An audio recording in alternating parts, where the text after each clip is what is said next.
Okay, so this is an attempt to explain what I've built here. So I I love music and love hardware and enjoy interacting with waveforms using that hardware.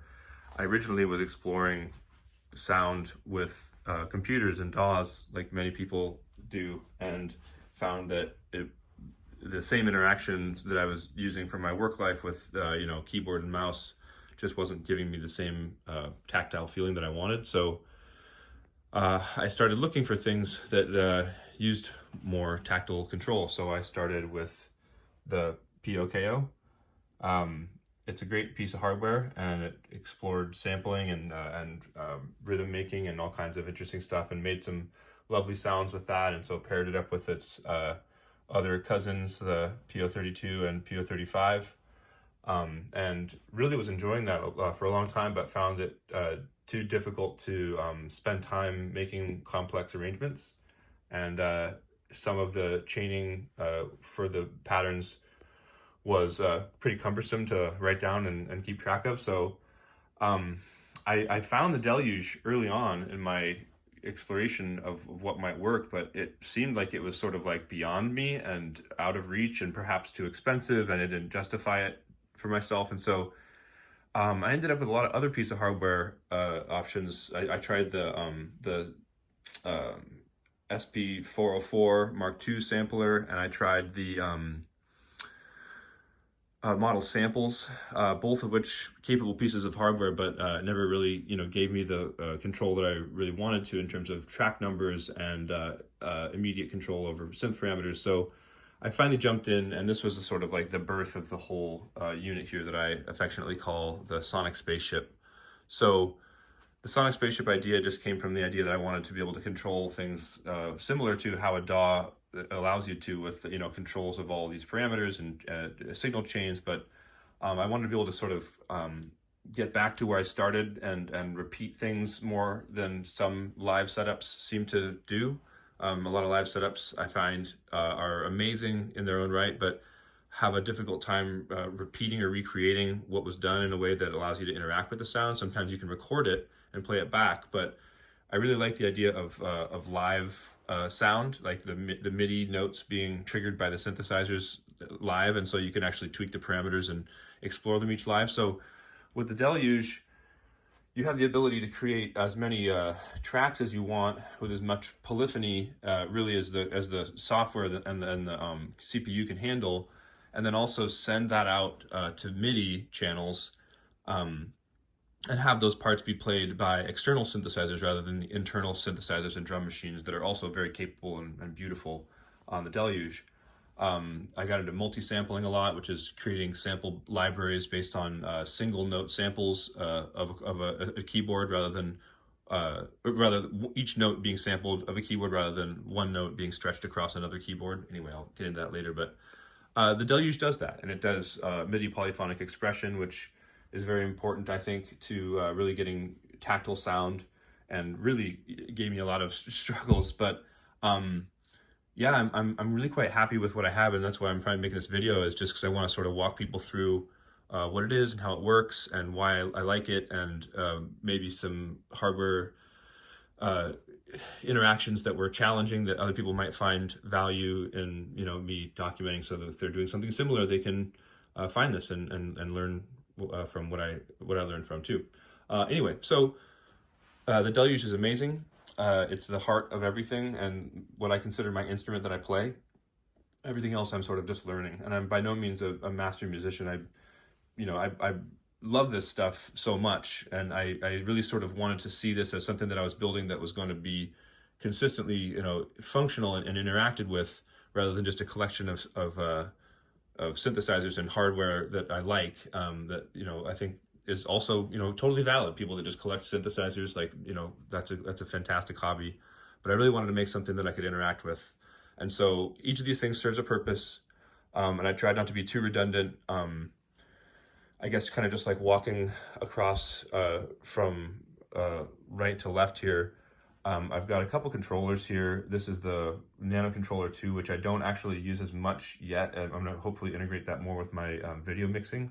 But the Array Touch is my MIDI polyphonic expression controller, which is really a critical element of being able to talk to my Hydrosynth and the Deluge, because both of them have MPE input capabilities, but don't really have the capability to explore and play those themselves. The Deluge doesn't have expressivity on the keys. There's no pressure sensitivity or velocity sensitivity, and the Hydrosynth only has the polyphonic aftertouch on the keyboard. So being able to bend notes and slide individual notes, which is what MIDI polyphonic expression is really all about, individual expression of notes versus expression of the whole channel, as it were. Yeah, the Array Touch is a fantastic tool to do that, because you can program the CCs and the channels and make custom controllers, and I'll power all this stuff up and walk it all through later, but I just want to sort of give an overview. The Minilog XD was actually my first synthesizer, real true synthesizer, after the Pocket operators, and I got this Minilog XD module, and actually got another module back here that are slaved together, or sorry, polychained together. This is the master, that's the slave. I know that terminology is outdated and I shouldn't have even used it, but audio world is still moving on. But so this is basically the 8-voice analog that I have, and it allows me to sort of explore what it really means to have an analog synthesizer and to make analog wave shapes, and sort of like the core, the baseline, the father and the mother of all of the sort of synthesizer sounds that we all enjoy. It all started with analog synthesis. So starting there seemed to make sense to me. And 8 Voices of Polyphony really gets to give you that thickness and that sort of width of detune when you really get into the sort of multi-channel movements of it. So it's like very, very enjoyable synthesizer, and the actual sort of not total perfect knob per function in terms of it doesn't have ASDR envelopes for everything, but it does for the amp EG and for the EG, and so, well, actually, no, it doesn't. It's only got attack decay here. So that's what I mean. It could have full ASDR for more stuff, but it's built into there, and I tried to expose it a little bit with some of the synthesizers, with the MIDI controllers I have. But so yeah, that one fits in the chain. LM Drum is our sort of sample-based drum machine that takes the job off of the Deluge. So the Deluge's only audio output doesn't have to be doing the same thing as any of the internal synthesizers. If I wanted to, mix the drums in a certain way or do something different with them, I can. And I thought that was kind of essential, because I originally didn't have that, and I was, relying on other stuff to sort of pass through or use the Deluge's internal drums, which are great, but I don't want to do the same effects that I want to do to the internal synthesizers, which I'm almost always using, as I want to do the drums. So I had to break that out. And then I guess that brings us to the Hydrosynth. The ASM Hydrosynth is my, I guess, most recent acquisition in terms of synths. It's the 8-voice digital synth that sort of, goes hand in hand with the Minilog XD combo. I just love the wave shaping on this, and how well you can sort of mix between waveforms, and just the sort of overall sound of it is really well done. The Ashton Sound Machine folks just nailed it on this synth. I'm not the first to tell anybody that, but something that I really enjoy and use a lot. And yeah, the Deluge itself doing a lot of synthesizer work. So then I guess that kind of brings us to our effects, which are myriad, and I guess the area that I kind of admit there's maybe some overlap, but I just love each and every one of these. The Hologram Microcosm is just an amazing sort of magic box. It's capable of doing a lot of granular and glitch effects, and sort of chopping things up and rearranging them in really harmonically interesting ways and rhythmically interesting ways. I tend to use it kind of lightly, just because it can be really, really overwhelming if you get too heavy with it. Similar to its like sort of little brother, the Hologram Chroma Console. It's just a multi-effects box, and with very simple, basic controls on each of the different multi-banks, but adding them together makes some really beautiful stuff. And so sort of being able to have those in the mix is lovely. This little guy right here is the, oh shoot, it's, I forget the name of it. It's I'll put it in the link or something, but it's a XY axis controller that I put my drums through. So if I want to like mix those in different ways, I can. And I'll have to explain that later. But back to MIDI controllers just for a second. Actually, the List drum.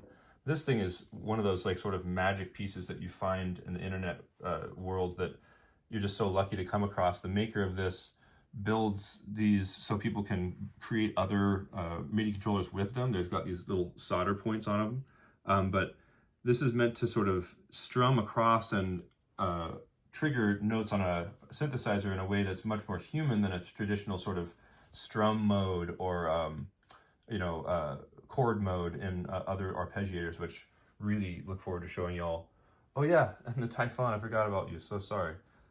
This little mono analog is an absolute lovely beast of a synthesizer, and they partnered with Sine Vibes to do their effects chain. So it's got a digital brain analog heart kind of a deal. Very similar to the Minilog. It has a digital effects chain, incorporated into the analogness of it all. But yeah, so these 1, 2, 3, and 4 kind of make up the synthesizers. And then back to sort of effects and controllers and such, we have over here the sort of wall of Pedal Madness. Reverb R1, this one serves as a sort of extra level of reverb on top of the Hydrasynth, because I feel like it just does a better job than some of the Hydrasynth reverb algorithms, even though they are beautiful. And then the Mood and the Habit from Chase Bliss, just classically beautiful and complex, really deep pedals, beguilingly simple on the surface, but they have these sort of dip switches on top, which, if I can get them in focus, can really wildly change how things work and give you a sort of new layer to something that you may already be, doing with them and exploring deeper. So love that. And shout out to the Walrus Audio folks, the Key Etherealizer, my most recent pedal acquisition, and just so pretty. Just the most beautiful sounding tails, and I love that as they sort of turn off, they trail off, which is an effect that some pedals have, and you can turn on and off. But the fact that it's already on there already, just beautiful. And yeah, the controls are quite playable and really fun to do live.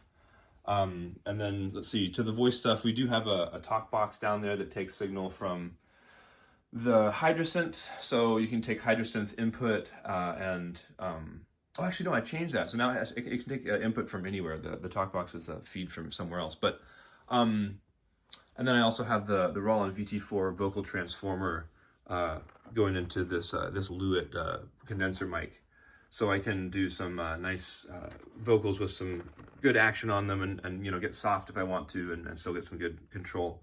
So that's all wonderful, and I played with all this stuff for quite some time. Oh yeah, I added the Model 12 mixer so I could have it as a MIDI interface for the computer when I do want to do computer-based recording or other stuff. It's a 10 in, 12 out audio interface, so it's a tremendous mixer as well as that. So I use that to interface with the old Mac over there.